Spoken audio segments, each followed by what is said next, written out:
The oath was sworn in blood and fire 10 years before the daggers came out, 54 years before the Common Era. Northern Gaul. The winter camp smelled of smoke and wet leather. Outside the command tent, legionaries huddled around fires, their breath clouding in the frozen air. Inside, three young officers knelt before their general.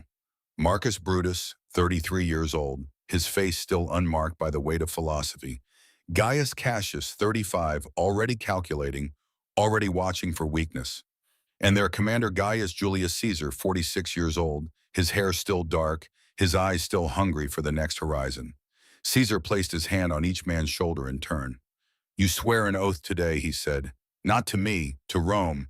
I am merely the instrument. Rome is eternal. If I ever become a threat to her, it is your duty to stop me. Do you understand?"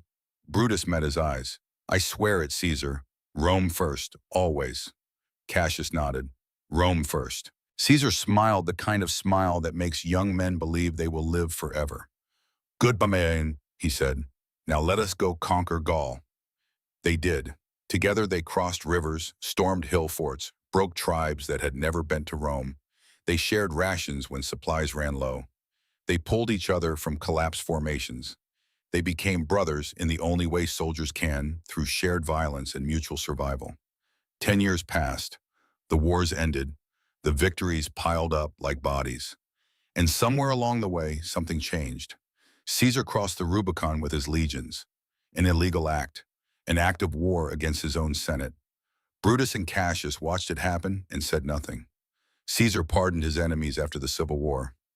"A sign of weakness," Cassius muttered. "A sign of mercy," Brutus replied, but his voice carried doubt. Caesar refused Senate orders. Caesar named himself dictator for life. Caesar wore the purple robes. Caesar sat on a golden chair. Caesar became everything they had sworn to prevent. And on the 15th day of March, 44 years before the Common Era, the oath they swore to Rome collided with the oath they swore to Caesar. Only one could survive. The daggers came out. It happened in Pompey's theater, a place chosen with deliberate irony. The great Pompey, Caesar's rival, defeated and dead. His statue stood in the chamber like a silent witness. Beneath its marble gaze, 60 senators assembled, their togas concealing short blades. Caesar arrived unarmed. Custom dictated it. The law forbade weapons in the Senate. He trusted the law. He trusted these men. He had forgiven most of them after the Civil War. He had promoted them, enriched them, called them friends. That trust was the first thing to die. Decimus Brutus, 50 years old, one of Caesar's most loyal officers, had personally convinced him to attend. The soothsayers warned against it. The night omens were terrible. Calpurnia, Caesar's wife, had dreamed of his murder. But Decimus spoke with the voice of friendship and duty. "The Senate waits for you, Caesar. They have honors to bestow. You cannot refuse them now." Caesar, 56 years old, victor of 1,000 battles, walked into the chamber. They surrounded him like wolves around wounded prey. The signal was Tullius Cimber grabbing Caesar's toga, pulling it down from his shoulders. The restraint, the beginning. Casca struck first. A blow to the neck meant to be lethal, but Casca's hand shook. The blade glanced off bone. Caesar grabbed Casca's arm, his soldier's instincts taking over even as shock flooded through him. "Casca, you madman, what are you doing?" Then the others moved in. 23 times the blades rose and fell. Some of the conspirators missed entirely in the chaos and cut each other instead. Blood sprayed across marble floors. Caesar fought back, at first his fists connecting with faces, his voice roaring defiance. But there were too many blades, too many wounds. His strength left him in stages. First his arms grew heavy, then his legs buckled, then his vision blurred. He saw Brutus among them. Marcus Brutus, 43 years old now, the young officer who swore Rome first. Their eyes met. Brutus held a dagger, its edge dark and wet. The ancient sources debate whether Caesar spoke the famous words. "Et tu Brute," and "you Brutus." Some say he did. Some say he said nothing at all, simply pulled his toga over his face to die with dignity. But whether he spoke them or not, the meaning was clear. "You two have chosen Rome over me. You two believe I became the tyrant. You two will live with this choice." Brutus struck his blow, not deep, not decisive, a shallow cut to the thigh. The last wound of 23. Caesar collapsed at the foot of Pompey's statue. the very general he had defeated in civil war. The irony was perfect. The symbolism was complete. He died there, his blood pooling around the marble base, his toga soaked through his body still warm, while the senators stood over him, breathing hard. For 5 seconds, nobody moved. Then the panic hit. Senators who had nothing to do with the plot scrambled for the exits. Some crawled on hands and knees. Others vomited in corners. A few sat frozen, unable to process what they had just witnessed. The conspirators stood in a tight circle, their hands trembling, their togas ruined. Brutus tried to speak. His voice came out hoarse. "It is done. Rome is free. We are liberators."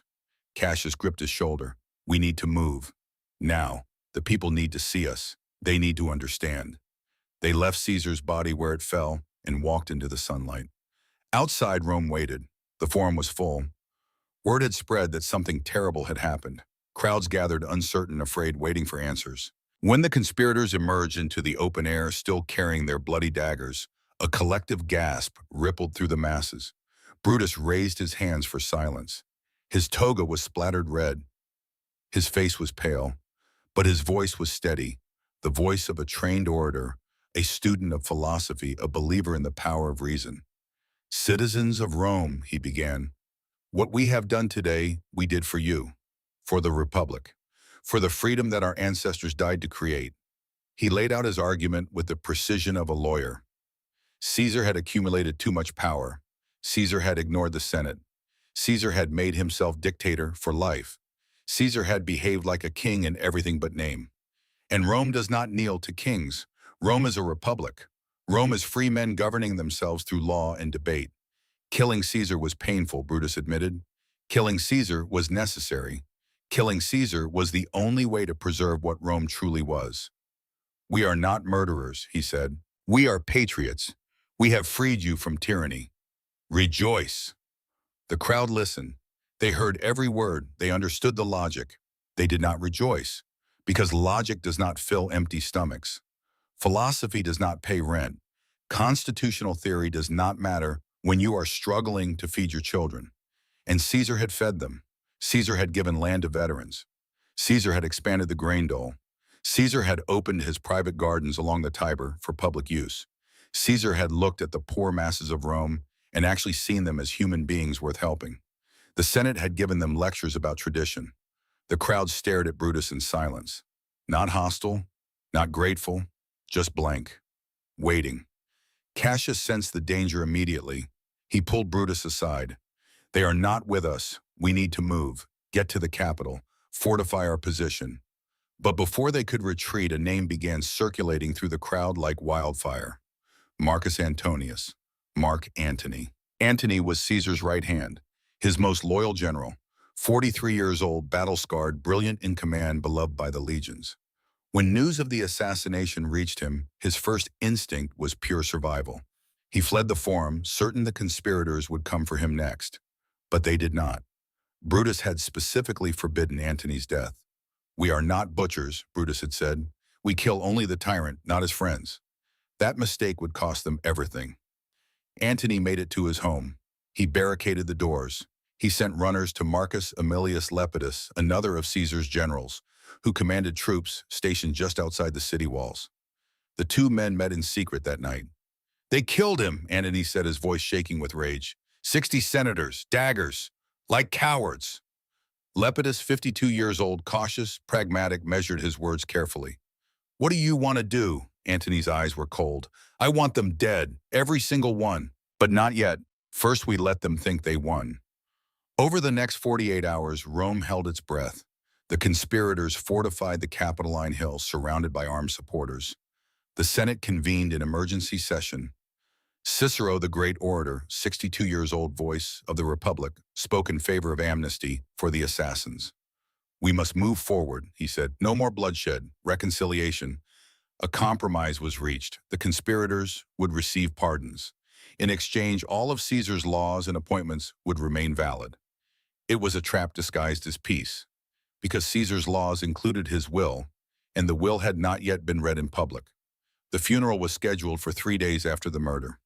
Brutus wanted it quiet, respectful, dignified.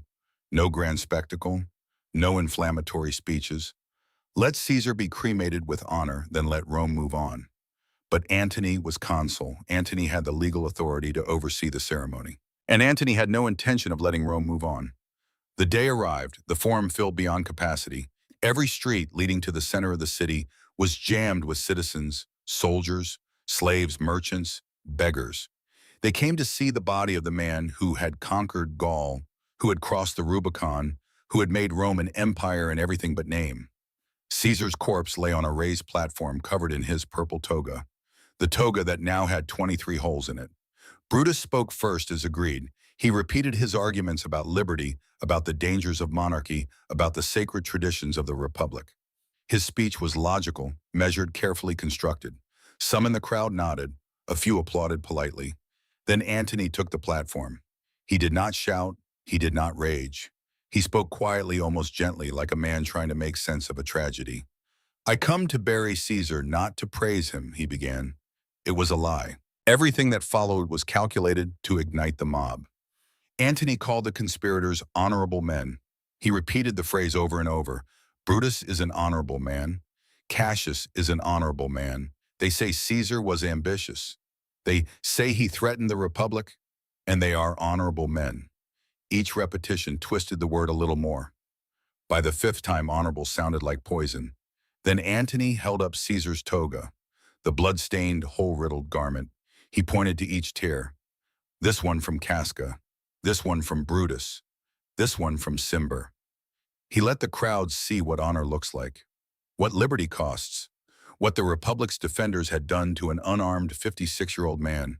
Then he unveiled a wax figure of Caesar's body meticulously recreated with every wound visible. He rotated it slowly so even those at the back of the forum could see the butchery. The crowd began to weep.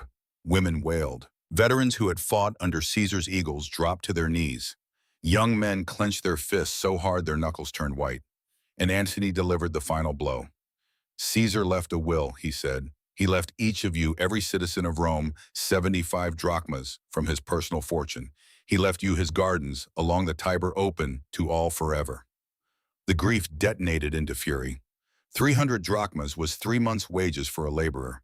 The gardens were acres of prime real estate given freely to the public. Caesar had literally bought their loyalty from beyond the grave, and the men who killed him had given them nothing but speeches.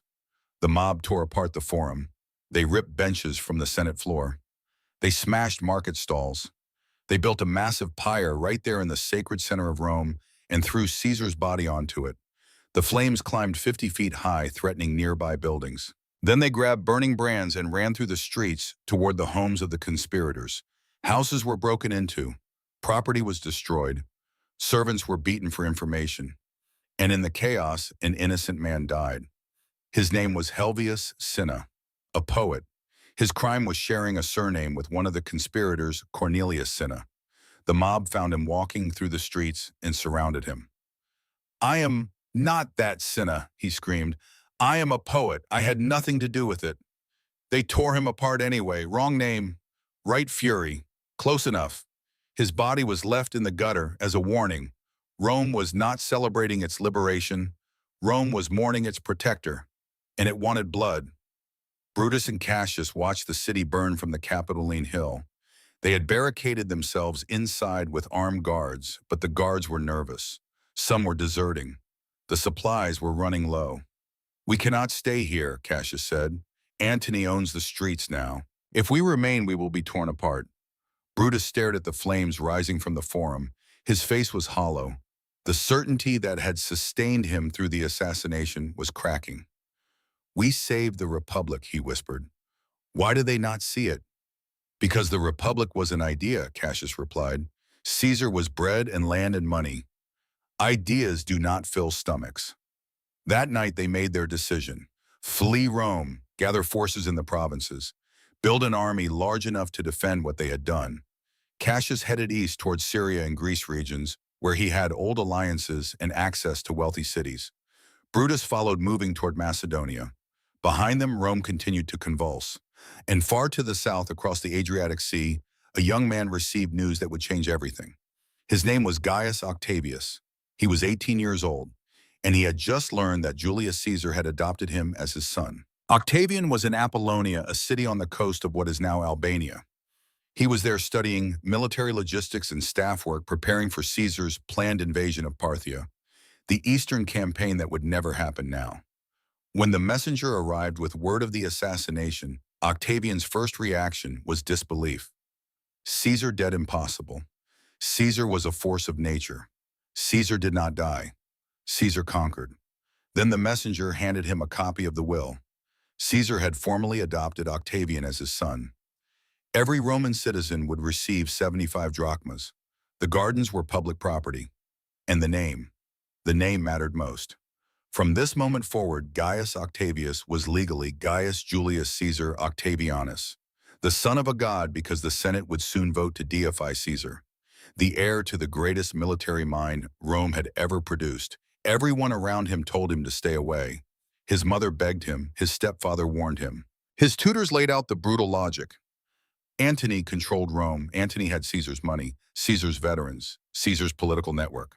The conspirators controlled the eastern provinces and had assembled a massive army. A sick 18-year-old with no legions, no experience, and no allies would be crushed between them. Wait, they said, let the wolves devour each other. Then decide. Octavian listened to all of it. Then he made his choice. If I wait, I am nothing. The name is my only weapon. If I do not claim it now, it becomes worthless. He boarded a ship and crossed the Adriatic. When he landed on Italian soil, he was no longer Octavius. He was Caesar, and he intended to make everyone remember what that name meant. The journey to Rome took weeks. Along the way, word spread. Caesar's heir is coming. A boy, barely old enough to shave, sickly, unimpressive. Antony laughed when he heard. A child playing at politics. I will deal with him when he arrives. When the Senate dismissed him entirely, Cicero saw an opportunity. A naive young man, desperate for validation, easy to manipulate. Use him against Antony, then discard him when convenient. Nobody took him seriously. Octavian arrived in Rome in April, 1 month after the assassination. He was thin, pale, prone to illness. He looked like a strong wind might knock him over, but his eyes were his great-uncle's eyes. Cold, calculating, patient. He went directly to Antony and demanded Caesar's inheritance. The money, the estates, the political network. Antony refused. You are a betrayal, Bahash, Antony said to his face. Caesar's will names you heir to his private property, not his authority. I am consul. I am his true successor. You will take what I give you and be grateful. Octavian did not argue. He simply smiled, nodded, and left. Then he did something that stunned the entire city. He sold everything he personally owned, his family estates, his jewelry, his furniture. He borrowed money from every source he could find. He liquidated his entire life into petit cow, and he went to the forum. He stood on the rostra of the speaker's platform, where Cicero's severed head would soon be displayed, and he made an announcement. Julius Caesar promised every citizen of Rome 75 drachmas. Marcus Antonius has refused to honor that promise. I will honor it. Come to me. Bring proof of citizenship. I will pay what Caesar promised. The line formed immediately. Hundreds of citizens, then thousands. Day after day, Octavian stood there personally handing out coins, bankrupting himself to fulfill a dead man's word. Antony had the state treasury. Octavian had nothing but borrowed money in the name. But the name was enough. Veterans who had fought in Gaul and Hispania and Egypt watched this 18-year-old boy drain his own fortune to honor their commander's promise. They remembered Caesar's loyalty. They remembered how he always paid what he owed. And they began to ask themselves a question. Who is Caesar's true heir? The man hoarding the treasury or the boy honoring the will? Octavian did not stop there. He began recruiting, not openly, not through official channels. He simply let it be known that any veteran willing to serve Caesar's son would be welcomed and paid generously. In 6 weeks, he had 3 full legions, 15,000 men, equipped, trained, loyal not to Rome, not to the Senate, but to the name stitched onto their standards. Caesar. The Senate panicked. A private army in Italy was illegal, dangerous. But Cicero saw the opportunity he had been waiting for. Let the boy fight Antony, Cicero said in the Senate. Give him official sanction. Make him propraetor. Send him north with the consuls to stop Antony's illegal seizure of Cisalpine Gaul. Let them destroy each other. Then we restore the Republic properly. The Senate agreed. Two consuls, Aulus Hirtius and Gaius Vibius Pansa, marched north with their legions. Octavian marched with them. Antony had taken control of Cisalpine Gaul and fortified the city of Mutina. He refused to surrender the province. The Senate declared him a public enemy. In April of 43, 1 year after Caesar's death, the armies collided near Mutina. Octavian was 19 years old. He had never commanded in battle. He was sick with fever during the fighting, directing troops from a litter because he could not stand. But his veterans did not need him to stand. They needed him to be Caesar's son, and that he was. The battle was brutal. Hirtius died leading a charge into Antony's fortifications. Pansa was mortally wounded and died days later. But Antony was forced to retreat west. His army battered his position in Italy untenable. Both consuls were dead. The Senate had no senior commanders left in the field. Octavian stood alone in command of 3 consular armies. The Senate made their second fatal mistake. They congratulated him. They awarded honors to other generals. They thanked him for his service, and they told him to step aside. "You have done well, young Caesar. Now let the adults handle governance." Octavian's response was simple. He marched his legions toward Rome. When his army camped outside the city walls in August of 43, he sent a single message to the Senate: "Make me consul." There was no negotiation, no debate, no democratic process, just armed force and cold arithmetic. The Senate capitulated. On the 19th of August, 43 years before the Common Era, Gaius Julius Caesar Octavianus became the youngest consul in Roman history. He was 19 years old. He walked into the Senate House not as a supplicant, not as a boy seeking approval, but as a conqueror, claiming what was his by right of strength. His first act as consul was to pass a law formally ratifying his adoption. Any legal ambiguity was erased. He was Caesar's son, legally, officially, permanently. His second act was to look west toward Gaul, where Antony had retreated, and he made a decision that would reshape the world. The meeting took place on a small island in the middle of a river near Bononia, the city we now call Bologna. November of 43, 18 months after the assassination. 3 men, 3 armies, 3 visions of Rome's future.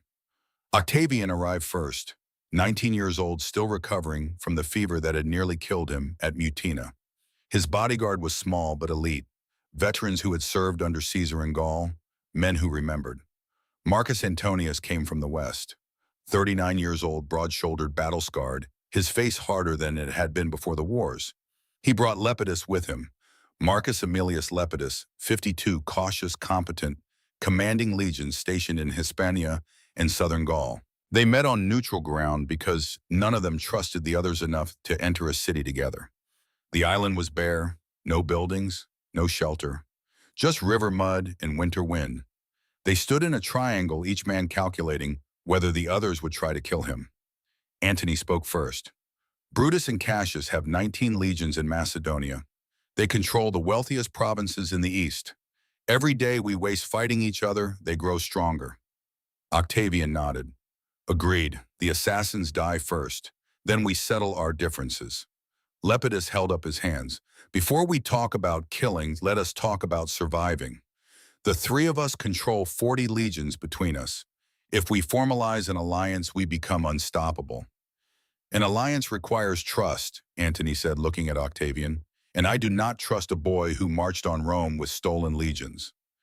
"They were not stolen," Octavian replied, his voice flat. "They chose to follow Caesar's son, as is their right. As was my right to lead them." The tension stretched like a wire about to snap. Then Lepidus pulled out a parchment. "I propose a constitutional solution. A formal triumvirate. Legal authority granted by the Senate for 5 years. We divide the empire geographically. Octavian takes the west. Antony takes the east. I take Africa. We pool our resources. We crush the assassins. Then we govern Rome together."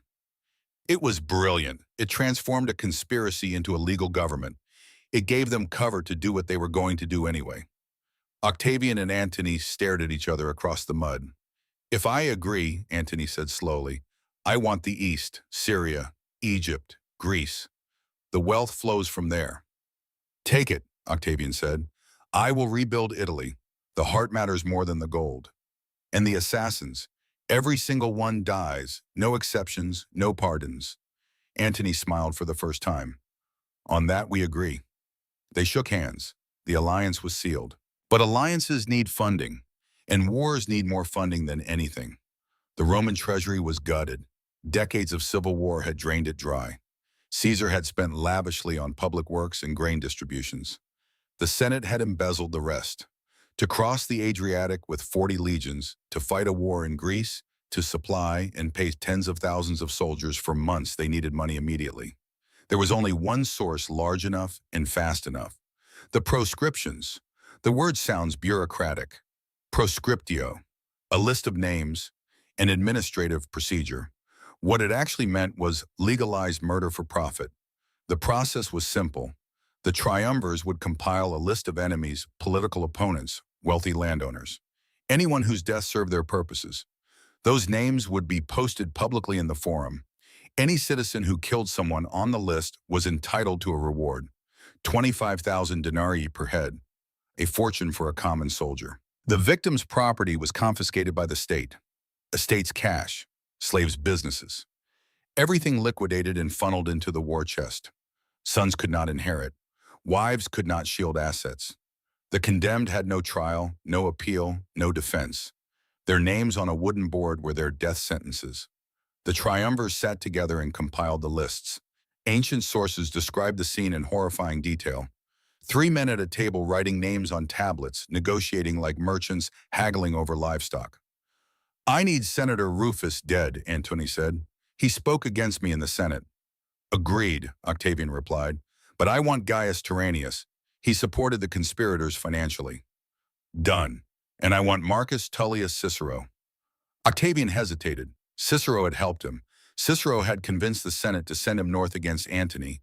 Cicero had praised him publicly as the Republic's savior.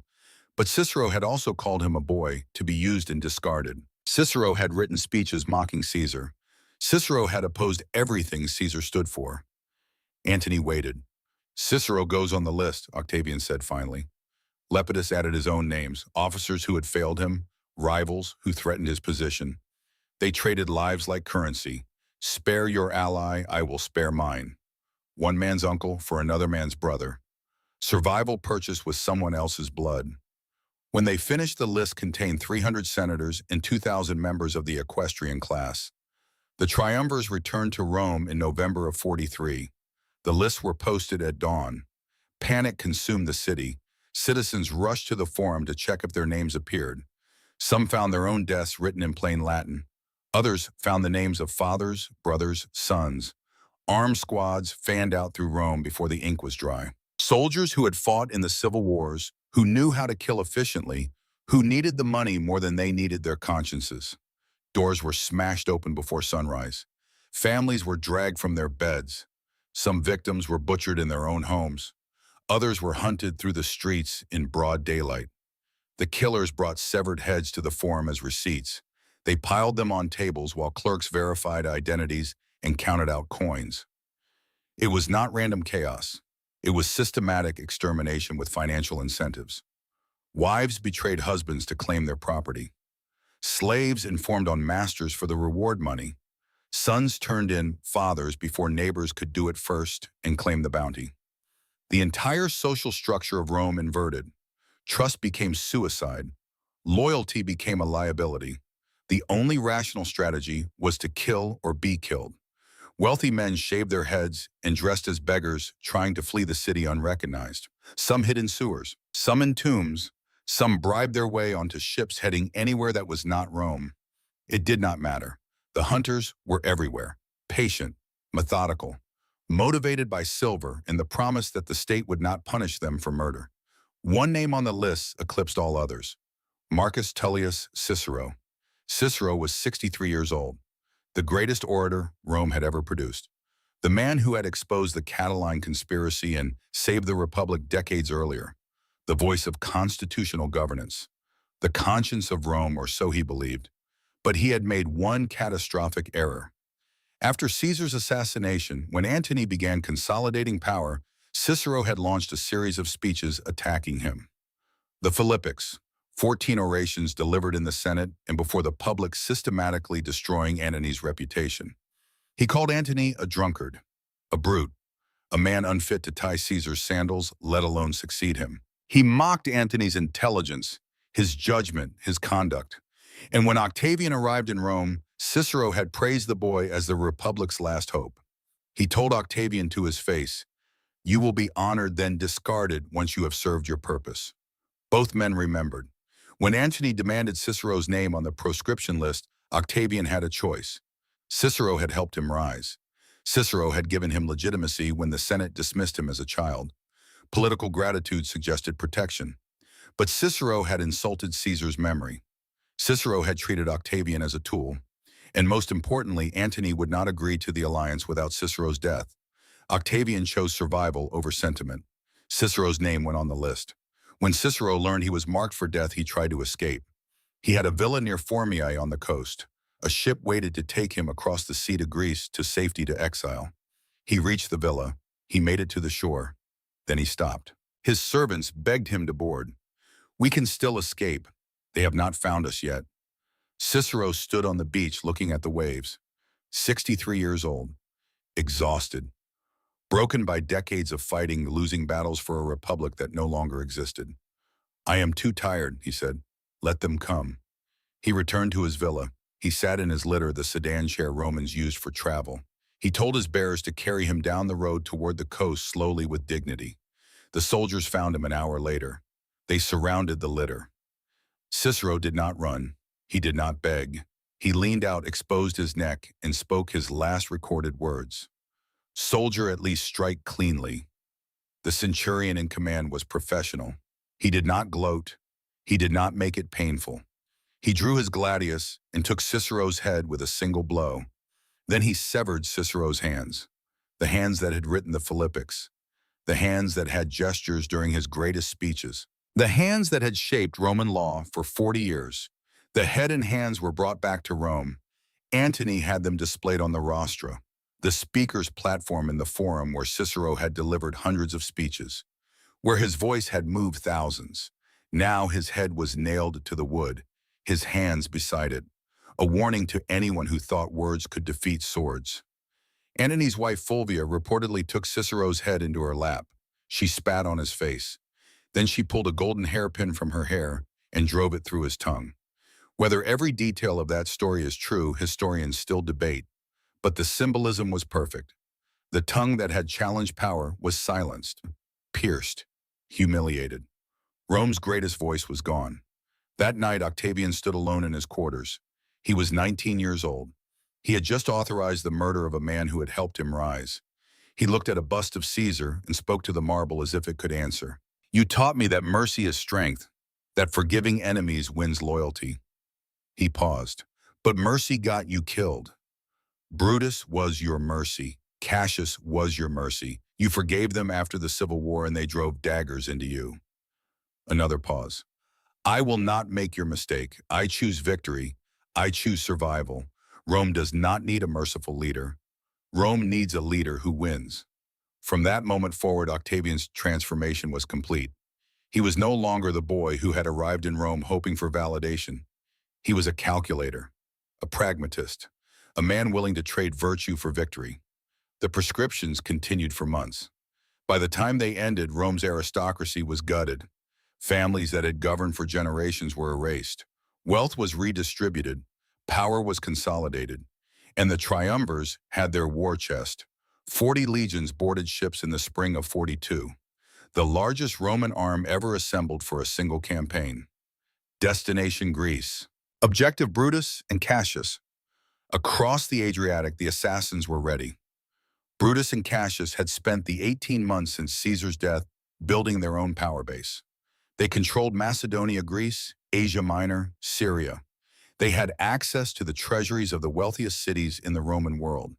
They had raised 19 legions, not through conscription, not through force, through ideology, through the promise that they were defending the Republic against tyranny.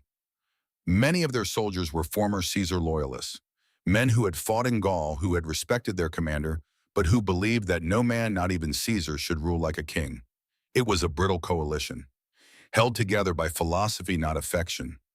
Brutus was 44 years old now, still the idealist, still believing that if he could articulate the argument clearly enough, if he could demonstrate that killing Caesar was necessary, history would vindicate him. Cassius was 46, the realist, the tactician.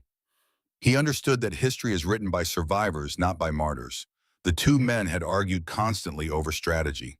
Cassius wanted to wait, defensive positions, high ground.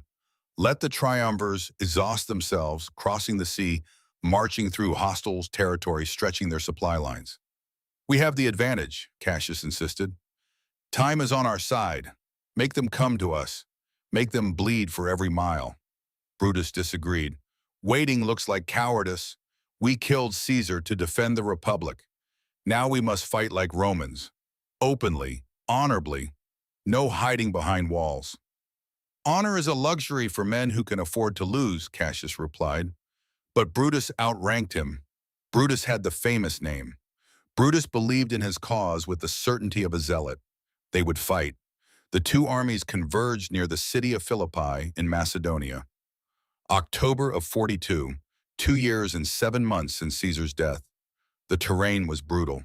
Marshland to the west, ridges to the north and south. The Via Egnatia, the main road, ran straight through the center. Cassius positioned his legions on the high ground to the south. Brutus took the north, between them a strong defensive line. The triumvirs approached from the west. Antony commanded the assault forces. Octavian, still weak from recurring illness, commanded the reserves. For days the armies stared at each other across the plain, neither side willing to commit. Then Antony made his move. At night, under cover of darkness, his engineers began building a causeway through the marsh, a path wide enough for infantry, a flanking route around Cassius's fortified position. It took 10 days. Every night, soldiers hauled earth and timber, packing the swamp into solid ground. Cassius's scouts reported the construction. He was forced to respond. If Antony completed the causeway, Cassius's entire defensive line would be turned. The first battle of Philippi began not with a grand charge, but with a desperate scramble. Cassius launched his legions down from the high ground to disrupt Antony's engineering work. Antony's veterans met them in the marsh. The fighting was vicious. Close quarters, mud to the knees, no room for formation fighting, just brutal individual combat. While Cassius fought in the south, Brutus saw an opportunity in the north. Octavian's camp was lightly defended. Octavian himself was inside his tent, too sick to stand. His officers had moved him to the rear before the fighting started. Brutus ordered a full assault. His legions smashed through Octavian's lines. They overran the camp. They captured supplies, standards, equipment. They slaughtered everyone they found. Octavian was not there. Some sources say his officers had evacuated him to safety. Others say he hid in the marshes lying in cold water, while his headquarters burned above him. Either way, he survived. From Brutus's position, the battle looked like total victory. His men were looting Octavian's camp, cheering, burning enemy tents, but he could not see the southern flank. Cassius's position had collapsed. Antony's veterans, experienced, disciplined, relentless, had broken through. They overran Cassius's camp, set it ablaze, drove his legions back in disarray. Cassius stood on a hilltop watching smoke rise from his own fortifications. Dust obscured the battlefield. He could not see clearly. He could not get reliable reports. He sent his most trusted officer, a man named Titinius, to ride toward Brutus's position and assess the situation. Cassius watched Titinius gallop across the plain, watched a group of cavalry intercept him, watched the riders surround him. The men beside Cassius shouted, "They have taken him! The enemy has Titinius!" Cassius squinted through the dust. He was 47 years old. His eyes were not what they once were. He could not see clearly. But he did not need to see clearly to understand what it meant. If Titinius was captured, it meant the enemy controlled that section of the battlefield. If the enemy controlled that area, it meant Brutus's flank had collapsed too. If both flanks were gone, the battle was lost. And if the battle was lost, Cassius would be dragged before Octavian and Antony in chains. He turned to his personal servant, a man named Pindarus. "I killed Caesar with a blade," Cassius said quietly. "I will not live to regret it." He handed Pindarus his dagger. the same blade he had driven into Caesar's ribs 2 years earlier. "Do it quickly." Pindarus obeyed. Cassius died on the hilltop, his blood soaking into Macedonian soil, believing that everything was lost. 15 minutes later, Titinius returned. He was not a prisoner. He was wearing a victory wreath. The cavalry that had surrounded him were Brutus's men, not the enemy. They had been celebrating, not capturing. Titinius rode up the hill expecting to deliver good news. He found Cassius dead. The officer stared at the body, stared at Pindarus, understood immediately what had happened. A mistake, a miscommunication, a tragedy born from dust and distance. Titinius took his own sword and fell on it. When Brutus arrived at the hilltop and found both men dead, he knelt beside Cassius's body.